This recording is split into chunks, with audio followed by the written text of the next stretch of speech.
How are you feeling today?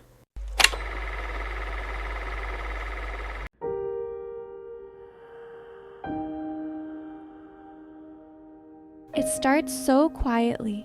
No detonation, no red flag. On a calm afternoon, you, 9 years old, are standing there seeing the gradual disintegration of the person you love the most. Perhaps it was an outburst of unnamed rage. Perhaps it was the scent of booze coming from a well-known breath. Or perhaps it was simply the lifeless eyes of an adult too exhausted to continue being a parent. You heard a tiny distinct voice inside of you at that precise moment as a child who didn't yet comprehend the world. If you don't hold everything together, there will be nothing left. At that point, the youngster vanished from their own early years, not from the house. You learned to smile when your heart felt empty after that day. When you wanted to cry, you learned to keep quiet. To mature too quickly in order to prevent the disintegration of the world around you. Nobody saw that you had changed from the carefree youngster you used to be. All they could say was, "You're such a wonderful kid," which was empty praise. "You're really strong." However, nobody was aware of that. Every one of those remarks was an additional stone placed on your fragile heart, a burden you would bear for the rest of your life. This role reversal process is known as parentification. The youngster takes on the roles of consoler, guardian, and the one who keeps the adult world from falling apart. They learn to pay attention to every look and every breath. In order to calm the storm that is building inside that little house, they learn to know when to grin and when to keep quiet.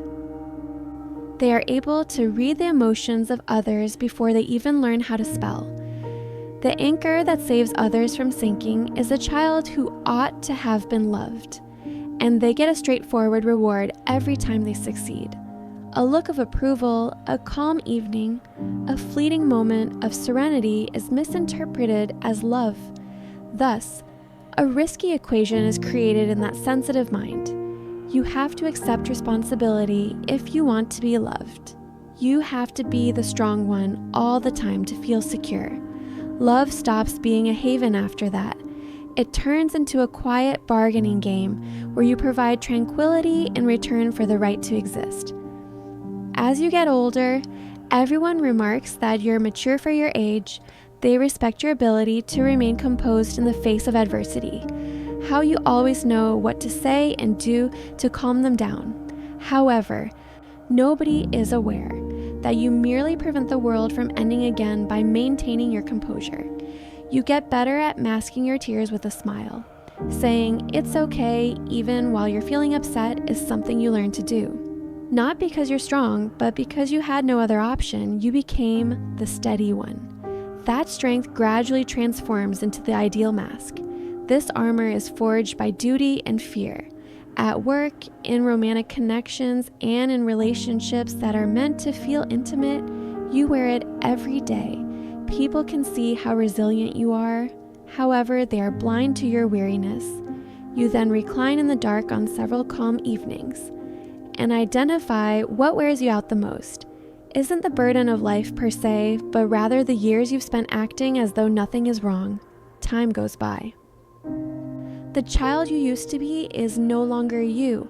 However, you continue to live with the same old concerns on the inside, fearful of causing sadness to others. You're afraid of hurting other people. If you're not considered good enough, you worry that someone might decide to quit. Thus, you continue to hold everything together. Not for your parents anymore, but for your friends, your partner, and even unworthy relationships. The old wounds altered shape, but never vanished. They are now referred to be too strong, too independent, and too understanding. And you consider these to be positive attributes? However, they are actually wounds that have become habits. You don't feel, you just respond. You don't trust, you control. Without even recognizing it, you are always in survival mode. You're anxious when everything is calm. Being overly kind makes you suspicious. You feel obligated when you are liked. This is due to the fact that you have never experienced tranquility. In your heart, you still reside in that old house, where the 9-year-old child is still holding their breath, anticipating the next outburst of rage. Then a moment will arrive when you're living a seemingly stable life. Suddenly, you have an unidentified emptiness. It comes on calm evenings or when you're smiling in the morning but don't know why you're so exhausted. Nothing negative has occurred, but something is sobbing inside of you. It's not who you are now. It's the 9-year-old kid who never received consolation. They silently ask you, "Is anyone observing me? Will someone let me know that I don't need to be strong anymore?" And you're perplexed. How might a successful, busy, and mature adult do you still feel like a kid left in the dark? However, the reality is that kid was always there. All they wanted was for you to have the courage to come back, courageous enough to face your feelings head on, courageous enough to take a seat and pay attention to yourself. Enough courage to say, "I'm here now, my love." When you start talking to that aspect of yourself that you've forgotten, the ache begins to subside, not because it vanishes. However, as this is the first time, at last someone is prepared to pay attention. We often think that healing means pushing the pain away, means forgetting the past. But in truth, healing begins the moment we dare to return to where that child is still standing, in the dark room, amid the shouting, or in the freezing silence. Return not to blame, but to hold the small trembling hands that once shook from fear. That is shadow work, the journey of embracing the darkness within yourself, not trying to erase it, not pretending to be positive, but gently saying, "I know how strong you had to be just to survive." When you dare to face your fear, it stops controlling you. When you dare to cry for the things you never got to cry for, your heart begins to soften. And from there, light slips through the cracks. Because true light doesn't come from avoiding the darkness, but from embracing it with understanding.